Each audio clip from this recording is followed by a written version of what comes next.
TeraFlex designed the long arm kit to significantly increase ride comfort and vehicle handling while driving a lifted Jeep Wrangler. The purpose of long arms is to correct the changes that occur to the suspension when you lift the vehicle more than 3.5 inches. Adding taller springs, among other changes, alters the suspension geometry, axle caster and pinion angles, and the overall ride comfort. It should be noted that while short arms will also correct these changes, long arms create a flatter arm angle, which creates a more comfortable and predictable ride. Installing the TeraFlex long arm kit involves a significant amount of time. However, no individual task is overly complex. There is simply a lot to do. There are a number of steps where having a second pair of hands is very useful. Before we get into things though, let's look at a few of the more uncommon tools that you may need. A plasma or acetylene torch or a cutoff wheel to cut off the factory brackets. A ball joint press to install the new bushings into the axle. You will need drill bits up to 11/16 inch. For Jeeps with a turbo, you will need a right angle drill, some short drill bits, and a step bit.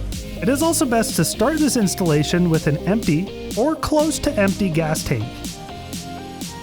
Lift the vehicle off the ground and remove the tires.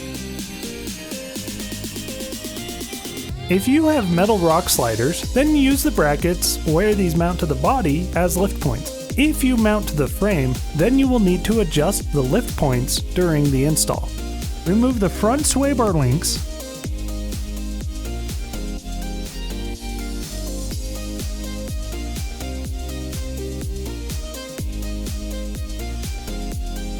Disconnect the front track bar from the axle end.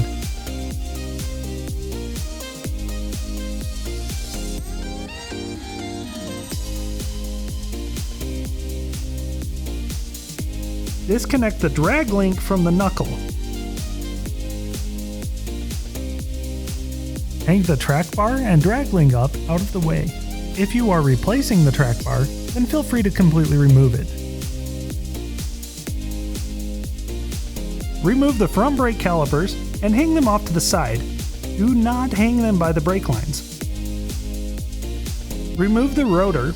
There should be a small Torx head bolt holding it in place. Remove the backing plate. Disconnect the ABS sensor.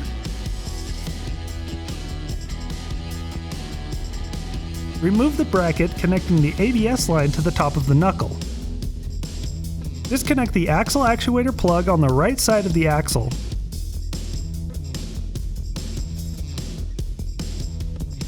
If you have a Rubicon with lockers, then you will need to disconnect the locker actuator plug. Also, detach these wires anywhere that they connect to the axle. Disconnect the vent hose. Support the axle and remove the shocks.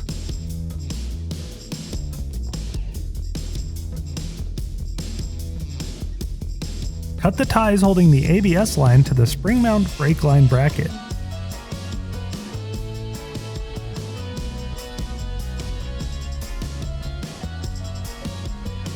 Remove and discard the brake line brackets from the lower control arms and spring mounts by first prying open the bracket and carefully removing the brake lines.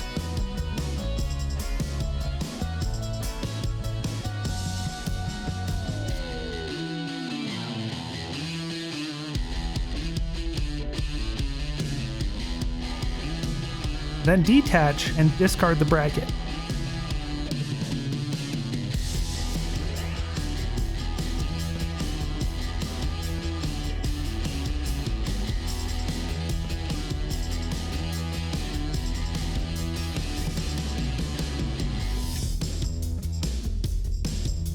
Disconnect the front drive shaft from the axle and hang it up out of the way. In the video, we removed the drive shaft completely so that it would not be in the way of the camera, but this is not necessary if you don't want to do this. Remove the heat shield covering the frame end of the front upper control arm. Loosen the bolts on the control arms.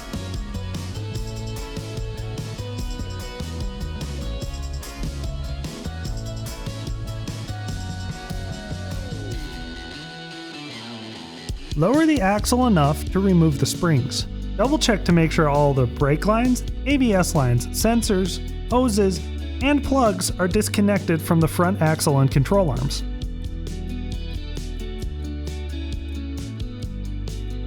To remove the axle, we will lower it down onto a table, which has wheels so that we can move the table around. If you don't have the luxury of having a table like we do, then you can use jack stands.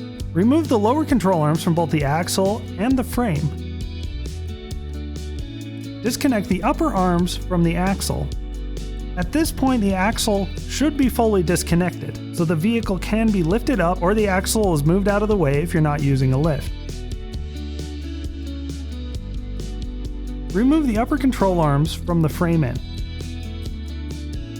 On the passenger side of Jeeps with a turbo, there is an auxiliary coolant pump, which will need to be moved out of the way to access the bolt. It can be replaced after the bracket is cut off. We do not show this being replaced in the video. Remove the exhaust skid plate. This skid plate won't be reinstalled, but retain the hardware for use later. Move to the rear of the vehicle and remove the sway bar links.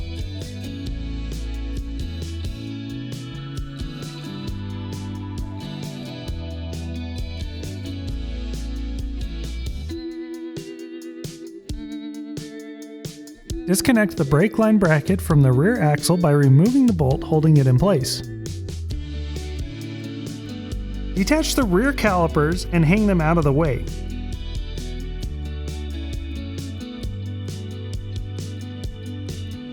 Remove the ABS line.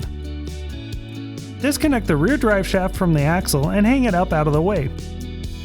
Like in the front, we removed the drive shaft completely so that it was out of the way.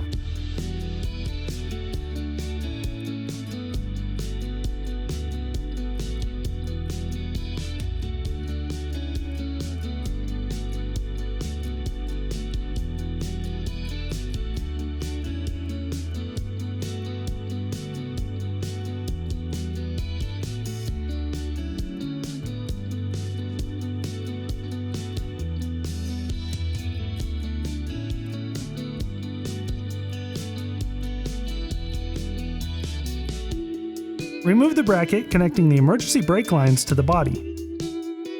Pull down on the e-brake line and clamp a locking plier onto the eyelet. Disconnect the emergency brake line. Using pliers, detach the e-brake line from the axle.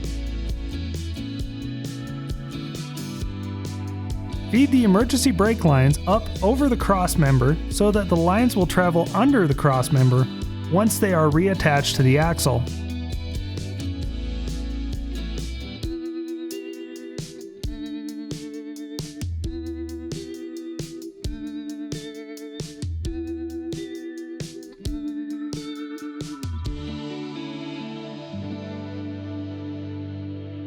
Disconnect the rear track bar from the axle.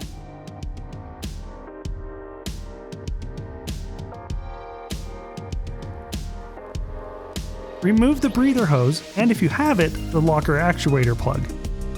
Support the axle and remove the shocks. To access the upper end of the rear shocks, remove the small section of the inner fender liner by removing the 3 screws holding it in place.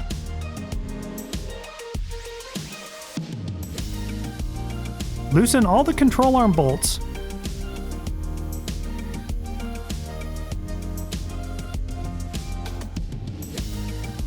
Raise the vehicle or lower the axle until the springs are loose and remove the springs. Set the axle onto a table or jack stands and remove the control arms from both the frame and the axle.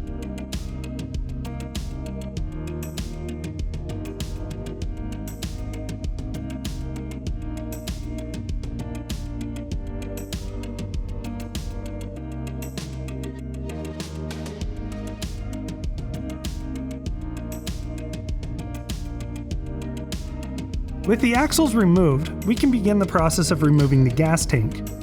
On 4-door models, remove the fuel line roost guard and then disconnect the fuel lines. Be careful when you disconnect the lines because usually the lines have a little pressure built up and gas can shoot out of them.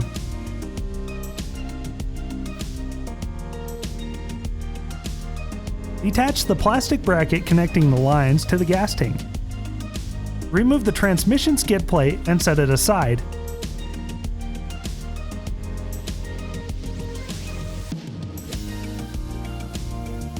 On two-door models, remove the front section of the gas tank skid plate. There's a nut on the side of the skid plate. Remove this.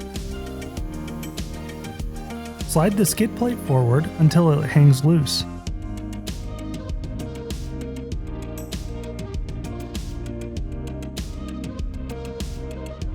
You now have access to a plastic clip holding the skid plate to the fuel lines. We need to remove the transmission skid plate and the cross member supporting the transmission. When removing the cross member, make sure you support the transmission with a jack stand. After the gas tank has been removed, then the cross member can be reinstalled to better support the transmission. Support the gas tank and remove the bolts connecting it to the frame.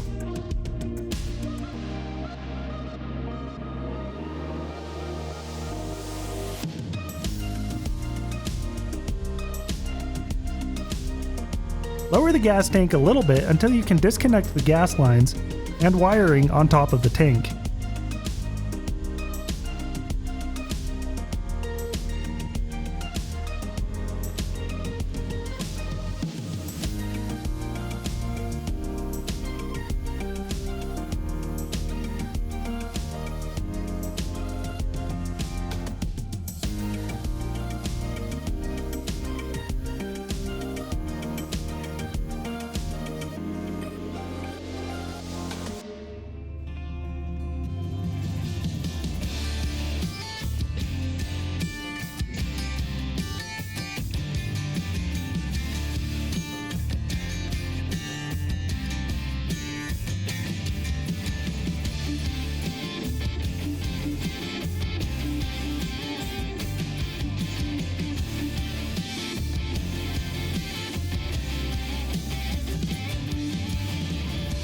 After you've removed the gas tank, cover the fuel line openings to prevent stuff from going inside, and then relocate the gas tank a safe distance away from any sparks or incendiary devices. Next, we need to remove the exhaust. Disconnect the exhaust mount from the cross member.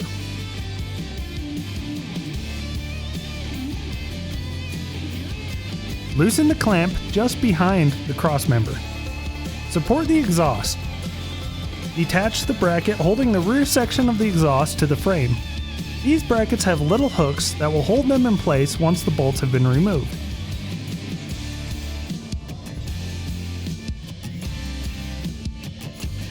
The final mounting point is just behind where the control arm brackets are.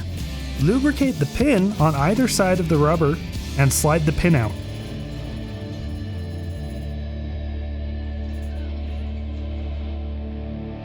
Remove the exhaust from the vehicle. On vehicles with a turbo, the front section cannot be removed, so you will have to work around it. On vehicles without a turbo, remove the Y section of the exhaust, disconnect the oxygen sensors, and remove the exhaust at the headers from both sides of the engine. It's a good idea to put masking tape over the open exhaust holes to make sure nothing goes inside while cutting and grinding. In the video, we are using a plasma torch to cut the brackets, so we will disconnect all the brake lines and wiring and cover them with wet rags.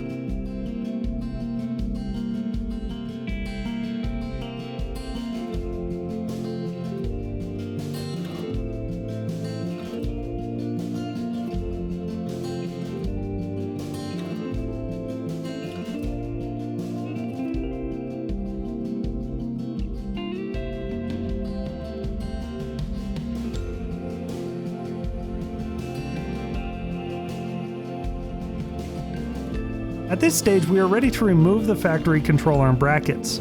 This is a bit of a process, and we highly recommend marking out where you will be cutting. In the front, you will need to remove the upper control arm bracket and the inside portion of the lower control arm bracket. The new brackets will utilize the outer section of this lower control arm bracket. Here is an image of what the front brackets will look like when we are done with the cutting and grinding. To reiterate, do not cut off the outer section of the front lower control arm bracket. In the rear, completely remove the upper and lower brackets.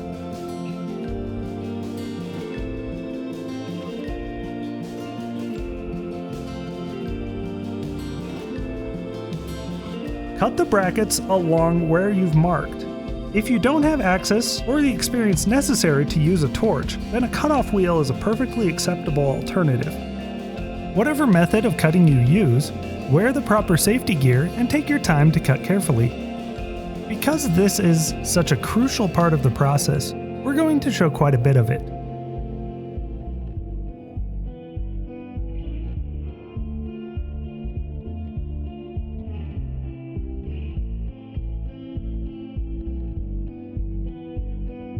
One of the things to think about is the directions that the sparks fly. Make sure they don't land on or near anything flammable. Always have a fire extinguisher on hand when doing this type of job.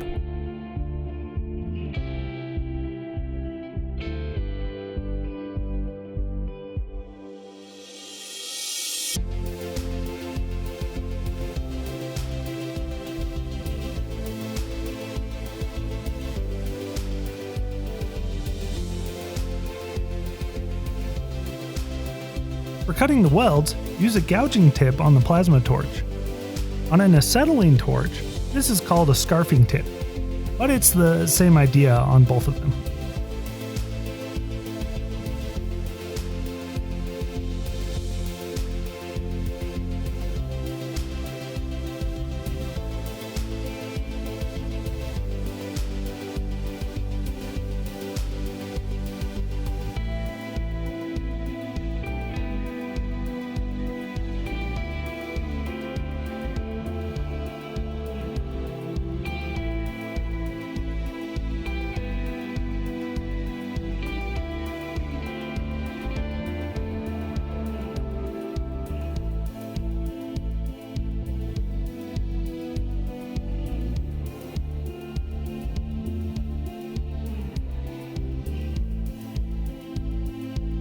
On the rear lower bracket, cut along the center line, and then pry the bracket apart to provide better access to the welds.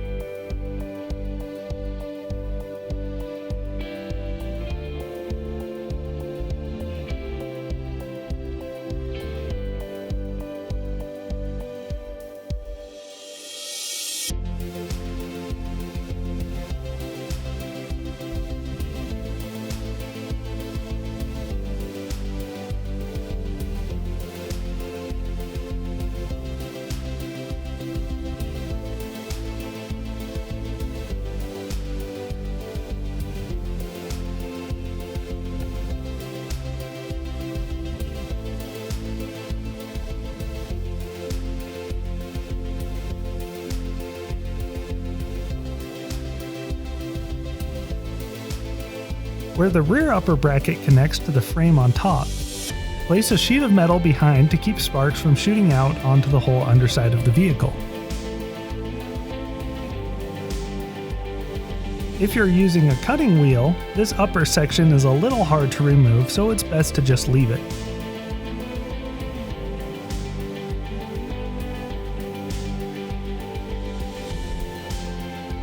After the cutting is complete, use a grinder and smooth out where the brackets were.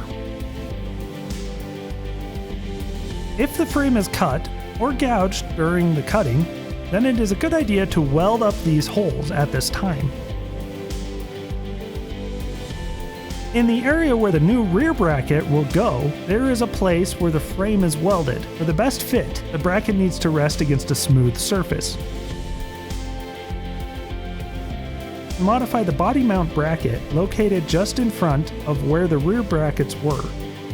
Use the provided template and mark the area you need to trim. We use a body saw to trim this, although it should be noted this could also have been done with the torch or cutoff wheel. Smooth over the sharp edges. Prime, and then paint all of the exposed metal surfaces. Use a quality etching primer and enamel paint to best protect the frame from rusting in the future.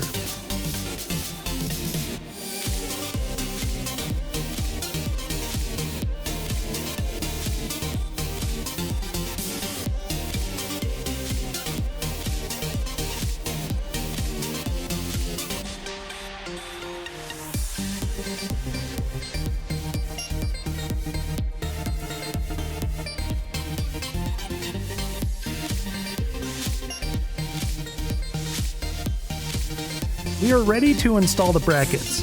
This involves a little bit of drilling, but otherwise it's a pretty straightforward process. We'll begin on the rear by sliding the backing plate into place. On the driver's side of Jeeps with a turbo, there are some coolant lines in the way. Remove the screw and gently pull down on the coolant lines and slide the backing plate into place. Using one of the bolts from the gas tank, temporarily set the rear bracket into place. On the driver's side, use a bolt from the exhaust skid plate, which will not be reinstalled. Install the 3 bolts that go into the backing plate.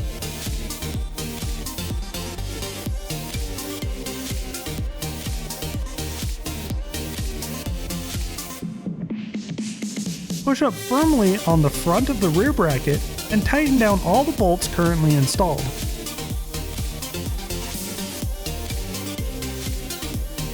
Use a transfer punch and mark a spot in the hole on the underside, as well as where the upper flex arm will mount. Remove the bracket and the backing plate.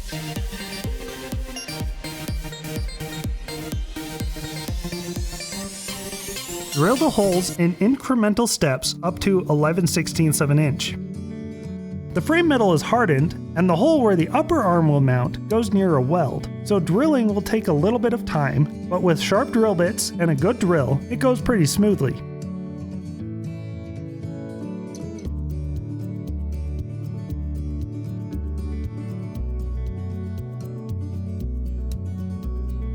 We can now install the TeraFlex bracket permanently.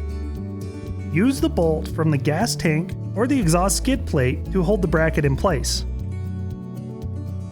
There are 2 provided flag nuts. Slide the long one with 2 openings into the frame first. This is held in place temporarily by the upper flex arm bolt. The second goes around the first and sits on the bottom of the bracket.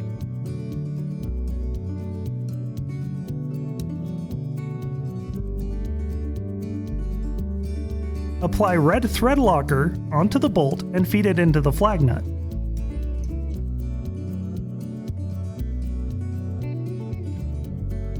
Slide the backing plate into place and install the 3 bolts with red thread locker.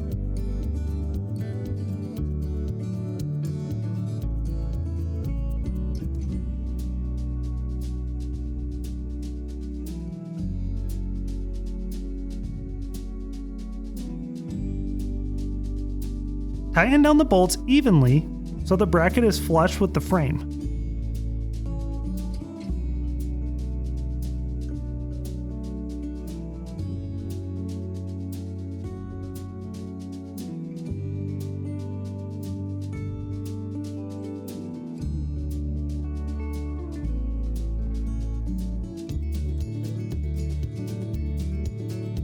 The gas tank bolt on the passenger side will need to be removed later and reinstalled with the gas tank, so hold off on applying thread locker or torquing this bolt until after the gas tank has been installed. In the front, open up an existing hole to 11/16 of an inch. On the driver's side of vehicles with a turbo, you will need to use a right angle drill and a step bit. Temporarily install the front bracket using a bolt from the exhaust skid plate on the underside and the factory bolt from the front lower control arm. Temporarily install the upper flag nut and the rear bolt.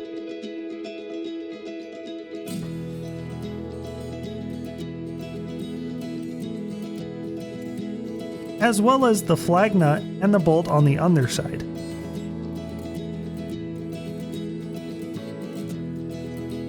Tighten down the 2 factory bolts, but not the provided hardware. Repeated tightening and loosening of the provided lock nuts will diminish their locking ability. Use a transfer punch and mark the spot for the new hole. Remove the bracket.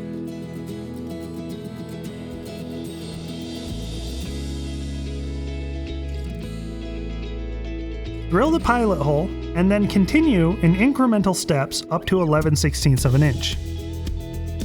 On the driver's side of vehicles with a turbo, use a short drill bit with a right angle drill to make the pilot hole, and then use a step bit to open up the hole to 11/16 of an inch.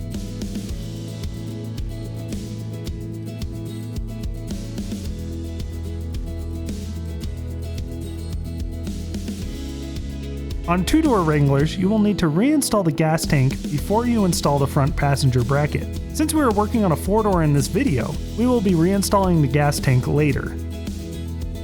Install the brackets, this time using the provided bolt instead of the factory lower control arm bolt. Remember to use red thread locker on the bolts except for the upper control arm bolt. Just feed that one in a little bit to hold the flag nut in the correct position while you tighten the other bolts.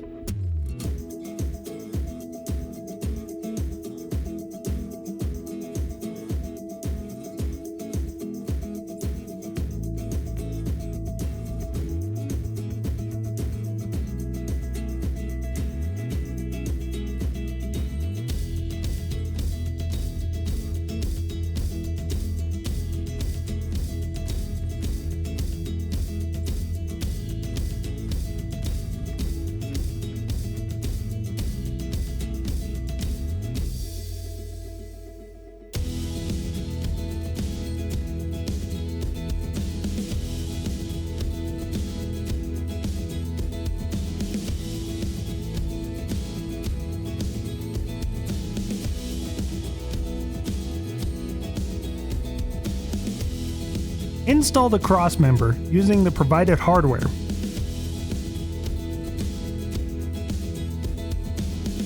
There is a hole on the top of the one end. This is an opening for the bolt on the two-door gas tank skid plate. On the four-door models, this should still go on the passenger side.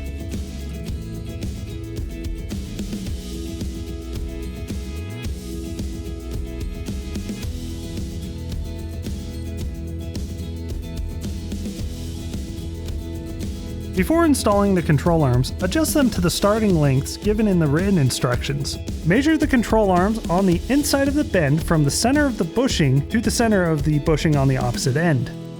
In the written instructions, we give some recommended starting lengths for each of the arms. The Alpine flex arms will likely be adjusted when you have an alignment done, but these measurements will get you close to what things should be. On the front upper control arms, measure to the center of the bolt hole on the forked end. Install the Alpine Long Arms. The front lower arms reuse the factory hardware. The rest will get all new hardware on the bracket end. If you have the Alpine IR long arms, then feel free to tighten down and torque the hardware. Otherwise, wait to tighten until the vehicle is back on the ground.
Reinstall the exhaust.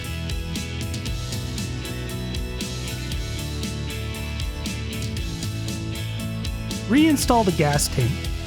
Make sure the fuel lines and electrical connectors are all properly reconnected.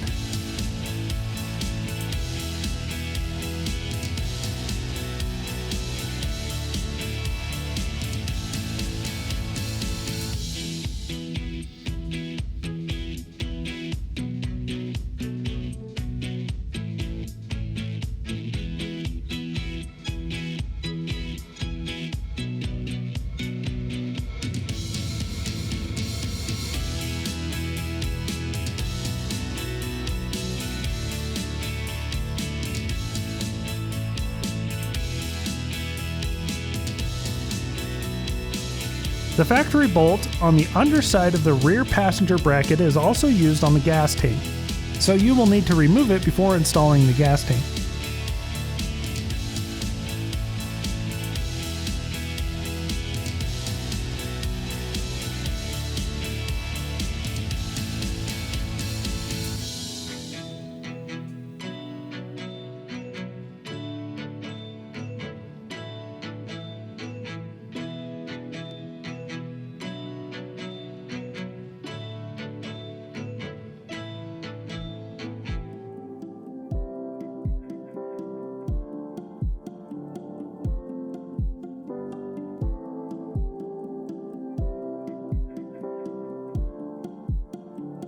On the 4-door model, the fuel line roost guard needs to be trimmed to fit over the long arm bracket.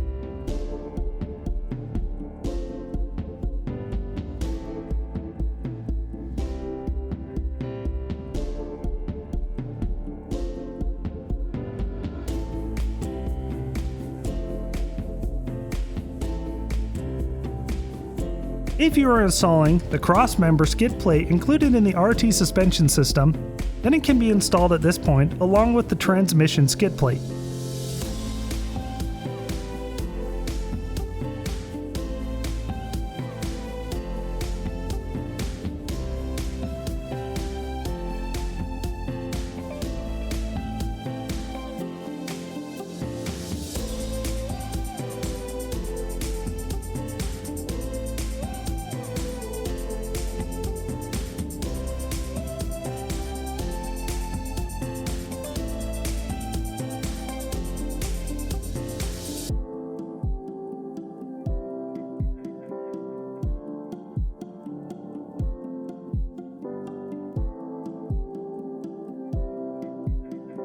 If you have the Alpine IR long arms, which are included in the RT suspension system, then you will have received a pair of IR bushings for the front axles. There are several effective ways to remove and install these bushings. Probably the best way is to utilize a ball joint press. However, if you have a Rubicon, then the fitting for the breather hose comes up out of the top. Using a ball joint press was a little more difficult, so we decided to cut out the rubber inside of the bushing using a hole saw.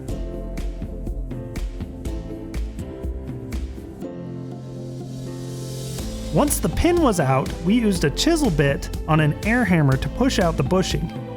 You can also use a regular chisel and hammer. This method is also effective because the bushings in the JL axles are very tight. No matter how you choose to remove the bushings, remember that you want to avoid breaking that fitting for the breather hose. On the passenger side, the bushing goes in from the outside. With the ball joint press, make sure you are pushing on the outside ring and not the rubber or the pin. Lubricate the outside of the bushing with grease or mineral oil. On the driver's side, you still need to be aware of that breather hose fitting. We were able to get the bushing started, and then we switched to a longer tube and pushed the bushing in the rest of the way.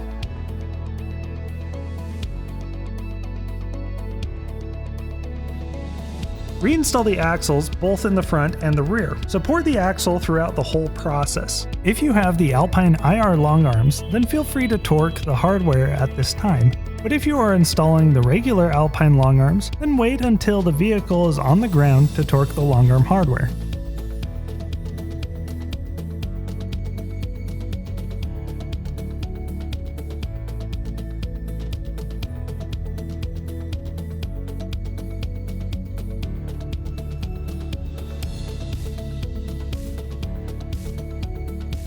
Reconnect all the cables, hoses, ABS and brake lines, rotors, calipers, brake line brackets, drive shafts, springs, shocks, sway bar links, track bars, and anything else not mentioned on this list but is necessary for the vehicle to drive. Before you hit the trail, it is important to get an alignment done by someone who is familiar with lifted off-road vehicles.